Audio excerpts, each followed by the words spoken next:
mengadakan ini untuk mengikuti sholat isya berjamaah dan insya Allah akan dilanjutkan dengan sholat tarawih berjamaah. Sholawat berserta salam semoga tercurahkan kepada junjungan kita Nabi besar Muhammad sallallahu alaihi wasallam, kepada keluarganya, kepada sahabatnya, kepada mudah-mudahan kepada kita semua selaku umatnya. Hadirin shaimin shaimat rahimakumullah. Sebelum kita mengikuti sholat tarawih berjamaah, ada beberapa maklumat yang ingin disampaikan. Di antaranya adalah insya Allah untuk tausiah pada malam hari ini akan disampaikan oleh Al-Mukarram Dr. Ahmad Yani dengan tema Ramadan Bulan Peduli kepada Sesama. Dan insya Allah untuk sholat tarawih pada malam ini akan dipimpin oleh Imam Ustadz Zaki Amarullah Al-Hafiz. Untuk Bilal insya Allah akan disampaikan oleh saudara Zaki dan saudara Upi. Pendapatan Amaliyah Ramadan pada malam kemarin tanggal 4 Maret atau malam keempat sebesar saldo awal Rp3.493.500, kotak amal pada ibu-ibu sebesar Rp180.000 dan bapak-bapak Rp327.000, sehingga total pendapatan Rp507.000 dengan pengeluaran Rp400.000. Saldo pada tanggal 4 Maret sebesar Rp3.600.500. Kami haturkan jazakallah khairan katsiran kepada ibu bapak yang telah menyisihkan sebagian rezekinya untuk beramal soleh. Semoga Allah senantiasa membalas kebaikan bapak ibu semua. Amin amin ya rabbal alamin. Hadirin shaimin shaimat rahimakumullah. Panitia Ramadan saat ini membuat beberapa program untuk meningkatkan amaliyah kita di bulan Ramadan. Di antaranya adalah setiap hari kita mengadakan iftar jama'i yang insya Allah diawali dengan kultum yang menghadirkan para narasumber, para tokoh sesepuh titian perumahan titian kencana.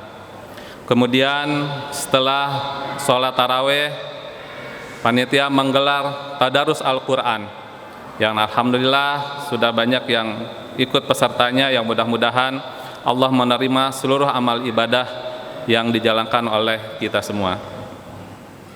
Dan insya Allah pada 10 malam terakhir panitia Ramadan akan mengadakan malam Qiyamul Lail atau itikaf 10 malam terakhir. Bagi bapak ibu yang ingin mengikuti program iktikaf di Masjid Al-Hijrah, dipersilahkan untuk mengisi data yang tujuannya adalah untuk menghitung konsumsi pada saat makan sahur. Bapak ibu para hadirin rahimakumullah, mudah-mudahan Allah Subhanahu wa taala memberikan kekuatan kepada kita untuk kita diberikan kemampuan menjalankan ibadah semaksimal mungkin di bulan Ramadan ini. Mudah-mudahan bulan Ramadan ini adalah bulan yang terbaik untuk mendulang semua amal ibadah kita, dan mudah-mudahan Allah menerimanya. Amin amin ya rabbal alamin. Demikian yang bisa disampaikan, mohon maaf atas segala kekurangannya. Wabillahi taufiq wal hidayah. Wassalamualaikum warahmatullahi wabarakatuh. Kepada Al-Ustadz Dr. Ahmad Yani, tafadhol maskura.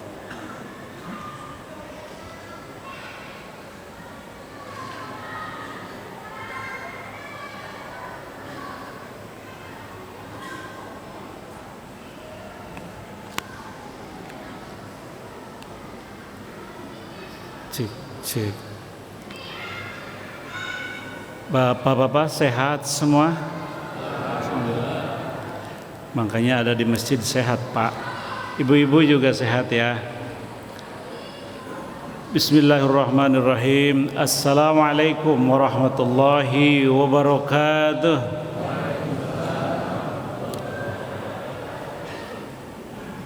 حمدا شكرا لله أشهد أن لا إله إلا الله أشهد أن محمدا عبده ورسوله اللهم صل وسلم على محمد وعلى آل محمد فقد قال الله تعالى أعوذ بالله السميع العليم من الشيطان الرجيم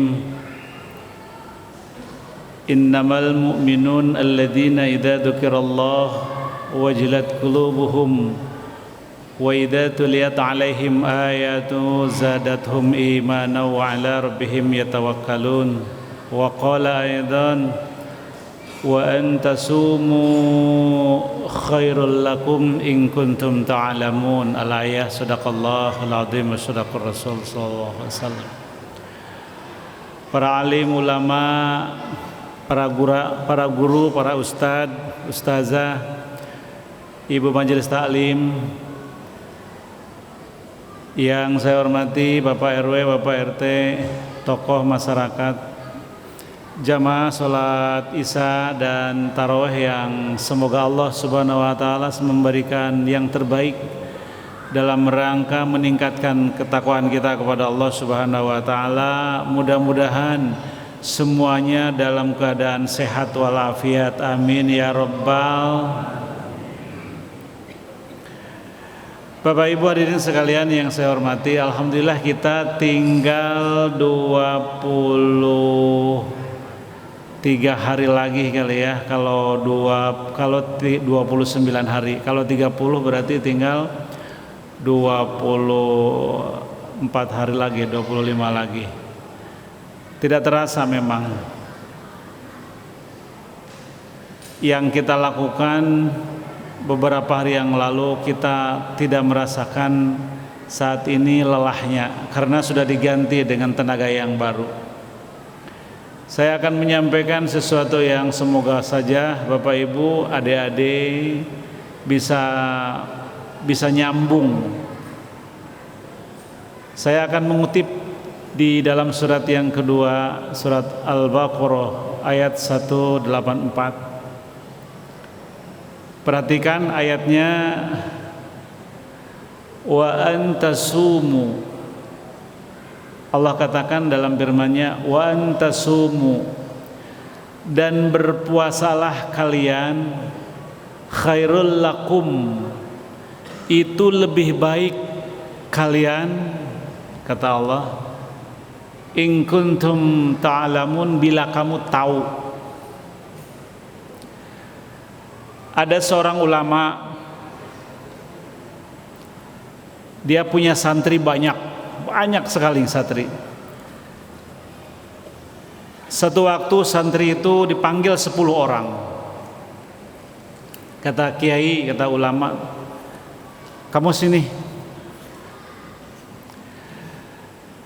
Itu datang 10 orang. Kamu masuk ke dalam gua itu di dalamnya gelap sekali.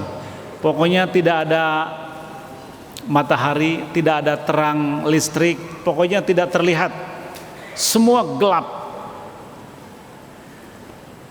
Pesan kiai begini, santri, kamu masuk ke gua, itu di gua yang kamu pegang, yang kamu injak, ambil, masukin ke saku,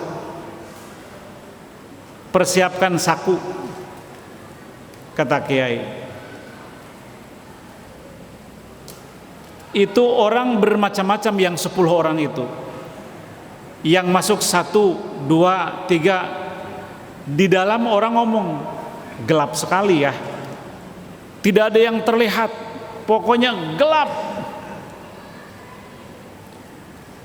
Ada yang nyeletuk yang pertama, kiai itu nyuruh apa sih? Suruh ngambil yang dipegang, suruh ambil yang diinjak, suruh ambil. Karena tidak terlihat, karena tidak tahu, maka orang yang pertama, saya mah enggak mau dipegang seperti bebatuan gitu ya, atau batu-batu kerikil sepertinya dipegang begitu. Yang diinjak juga sama. Dia memutuskan untuk tidak ngambil apa-apa. Yang kedua,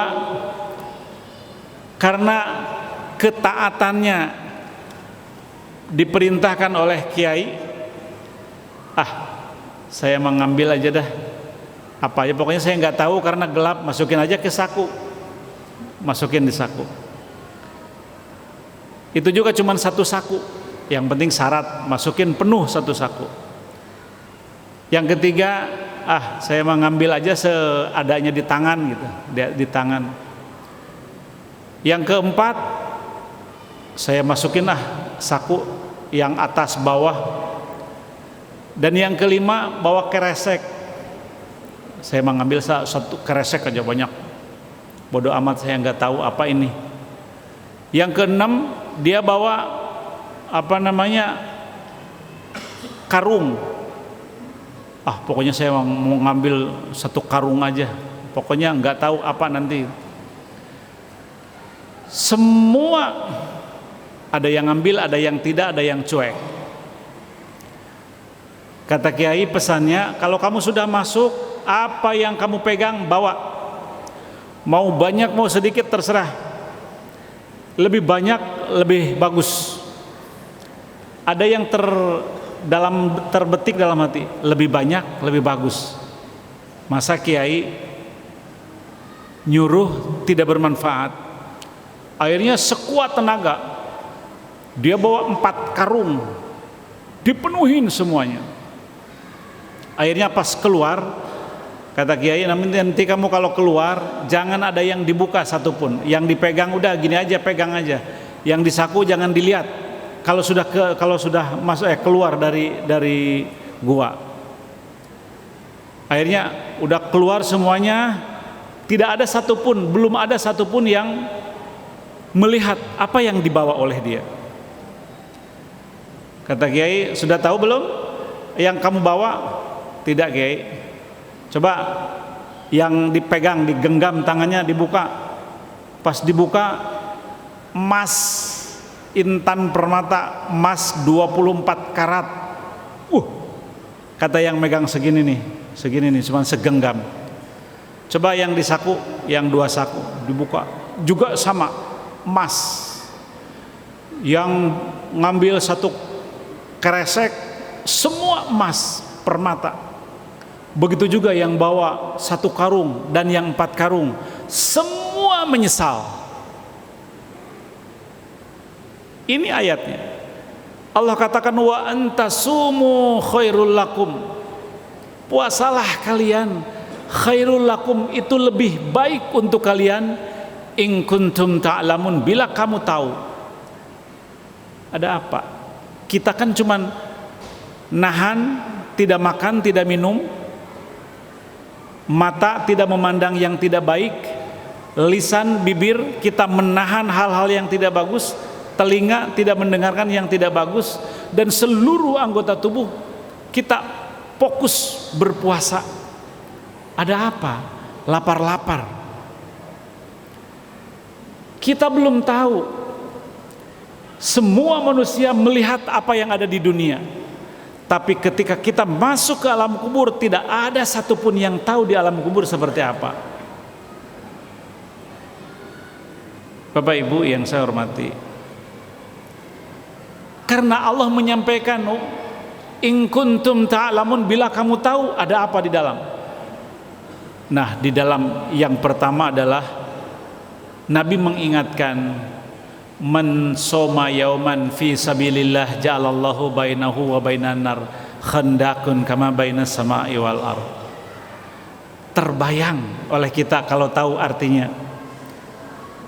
Man soma, siapa yang saum pertama, kita sekarang udah yang kelima, keenam nih. Fi sabilillah, mengharap ridho Allah, ikhlas lillahi ta'ala. Ja'alallahu bainahu wa bainan nar, satu, dijauhkan oleh Allah dari api neraka, khandaqun kama bainas sama'i wal ardh, sejauh antara langit dan bumi. Langit, bumi, bumi, langit. Dari bumi saja, kalau bapak-bapak sering membuka tentang perbintangan tata surya, kalau dari bumi saja kita lari ke bulan itu lebih kurang 384.000 kilo cuman ke bulan. Dari bumi ke planet yang pertama sampai yang terakhir itu 5 juta kilometer, bayangin 5 juta kilometer, begitu jauhnya. Dari sini ke Arab 9 jam kalau naik pesawat, berarti 9.000 kilo. Dari sini ke Amerika 12 jam, kira-kira 12.000 kilo perjalanan naik pesawat. Ke Rusia misalkan 23 kilo, 23 jam kalau naik pesawat, berarti 23 kilo ribu kilo kalau kita naik pesawat sampai Sidratul Muntaha 5 miliar kilometer, bayangin. Jadi puasa pertama dijauhkan dari api neraka sejauh seperti itu. Karena kita tidak tahu, maka kita biasa-biasa saja. Ada seorang tukang memandikan mayat. Seorang tukang memandikan mayat itu kaget waktu memandikan mayat, tiba-tiba si mayat itu tersenyum. Itu yang memandikan kaget. Saya ingin kalau dimandikan pada saat mati, meninggal dunia, bisa tersenyum bagaimana. Bapak Ibu yang saya hormati, dia terbayang dalam mimpinya bagaimana saya bisa tersenyum pada saat meninggal dunia. Akhirnya malam tidur mimpi yang memandikan mayat itu. Ketemu yang tadi meninggal dunia, iya yang memandikan ya, iya. Saya tanya, gimana sih kamu meninggal dunia kok bisa tersenyum? Apa yang kamu lakukan setiap hari? Aku setiap hari memberikan 1 nasi piring atau 1 piring nasi setiap hari.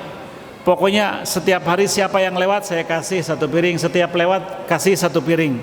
Satu saat hari itu tidak ada orang satupun yang lewat ke rumah dia, ke samping rumah dia. Ini nasi belum dikasih ke siapa-siapa. Ada keledai, keledai, kamu juga makhluk Tuhan, makhluk Allah. Aku ngasih nasi sama kamu. Dimakanlah oleh kedelai. Dan si ibu itu sudah tidak pernah ingat, tidak membayangkan, saya mungkin memberikan kepada seseorang, ada harapan mudah-mudahan satu saat dia bisa berdoa dan mendoakan saya. Tapi ketika dia ngasih ke keledai, tidak ada harapan apa-apa. Tetapi apa yang terjadi ketika dia dimasukin ke dalam surga? Apa yang memasukkan dia masuk ke dalam surga? Yang begitu banyak infak, sodakoh, jariah dan sebagainya, yang diterima oleh Allah Subhanahu wa taala hanya memberi 1 piring nasi buat keledai. Artinya yang banyak yang kita berikan itu tidak pernah tahu. Mungkin karena ada sifat ria, mungkin tidak ikhlas, mungkin dan sebagainya. Dan hanya itu yang membuat saya selamat. Allah selamatkan saya karena Allah Subhanahu wa taala menerima infak sedekah saya, memberi nasi kepada keledai. Bayangin. Itu saja bisa. Kenapa? Karena kita tidak tahu. Wa antasumu khairul lakum in kuntum ta'lamun. Berpuasalah kalian, lebih baik untuk kalian in kuntum ta'lamun, bila kalian tahu. Nah, karena tidak tahu, dalam melaksanakan seperti ini, bapak-bapak, ibu-ibu, ada keterangan sedikit lagi ya, 2 menit lagi. Ada keterangan. Siapa yang ingin mendapatkan nilai yang banyak tapi melakukannya kita sedikit, jangan tinggalkan sholat sunat awabin. Diusahakan sunat awabin hanya 2 rakaat. Tapi terbiasa habis sholat maghrib 2 rakaat sholat awabin, habis sholat maghrib 2 rakaat sholat awabin. Itu nilainya dengan izin Allah, nilainya sama dengan melaksanakan puasa 12 tahun berturut-turut dan diterima puasanya. Bayangin, kita jangan terlena. Kelihatannya cuma 2 rakaat sholat, enteng sekali. Seperti tadi, karena ketidaktahuan, begitu Allah perlihatkan pahalanya, kita tidak melakukan, nyesel sekali. Oleh karenanya, sekecil apapun yang kita lakukan ya, nilai-nilai kebaikan, mungkin menurut kita ini cemen banget, tapi di hadapan Allah sangat sungguh luar biasa. Atau kita kadang-kadang di hadapan manusia sangat hebat, brilian, mulia, padahal di hadapan Allah hina. Maka jangan abaikan. Seseorang akan melakukan sesuatu yang baik itu jangan dicela, jangan dihina. Siapa tahu itu yang akan menyelamatkan dia dari api neraka. Di kesempatan yang baik ini, perbanyak baca tahlil, baca tahmid, termasuk infak sedekah. Di zaman dulu pernah, ya Rasul, kalau dia mah memberi makan, memberi uang, infak sedekah wajar, orang kaya. Saya mah nggak punya apa-apa ya Rasul, apa yang kami lakukan? Nabi katakan, kalau kalian tidak punya yang orang-orang punya, kata Nabi, zikrullah kasir, dikir yang sebanyak-banyaknya, itu juga sama, menginfakkan, mensedekahkan, memberikan sesuatu yang baik untuk orang banyak. Oleh karenanya Bapak Ibu hadirin sekalian, jangan kecil hati. Kalau materi hari ini tentang manfaat memberikan sesuatu itu, kalau tidak punya sesuatunya, maka perbanyak zikir kepada Allah. Zikrullah kasir sebanyak-banyaknya. Insya Allah jangan sekali-kali sepelekan sholat sunat yang sudah dianjurkan yang banyak. Jangan dibiarkan begitu saja lewat. Misalkan sebentar lagi mau qomat nih, ini kebanyakan nih, mohon maaf nih, saya menceritakan nih. Kalau bapak-bapak baru masuk dari luar mau masuk, kira-kira mungkin ada 1 menit atau 2 menit lagi mau qomat. Kadang-kadang langsung duduk saja, jangan. Takbir saja, sholat sunat. Kalau tidak tahiyatul masjid lah, atau sholat mutlak. Sholat sunatan tahiyatul masjid kalau mau diomongin. Kalau tidak, aku niat sholat tahiyatul masjid lillahi ta'ala, Allahu Akbar. Kita belum sempat baca iftitah, baca langsung aja Al-Fatihah, Bismillahirrahmanirrahim, Alhamdulillahirabbil alamin. Di sini udah qomat, berhenti sholatnya, pahalanya sama. Ini kadang-kadang datang masuk masih ada waktu 2 menit atau 3 menit, cuek aja, nggak sholat. Itu sayang. Nabi katakan al-waqti asmin minad dhahabi wal fiddah. Mungkin waktu itulah yang kita pakai beribadah kepada Allah yang tergesa-gesa, sehingga Allah memberikan nilai yang terbaik untuk kita. Tidak tahu. Jangan dibiasakan masuk tidak sholat sunat. Dibiasakan, itu nilainya sangat sungguh luar biasa. Semoga kita semuanya diberikan jalan yang terbaik untuk keselamatan dunia dan akhirat, kebahagiaan dunia dan akhirat, keselamatan dunia dan akhirat. Itu yang kami sampaikan, kesempatan yang baik. Mudah-mudahan kita semuanya dalam keadaan sehat walafiat, dan kita satu saat kalau tidak tahu, kalau tidak mengerti, satu saat kita tidak bisa bertemu lagi. Mudah-mudahan kita di surga kita ketemu. Amin ya rabbal alamin. Billahi fisabilil haq walakum minkum. Mohon maaf. Assalamualaikum warahmatullahi wabarakatuh.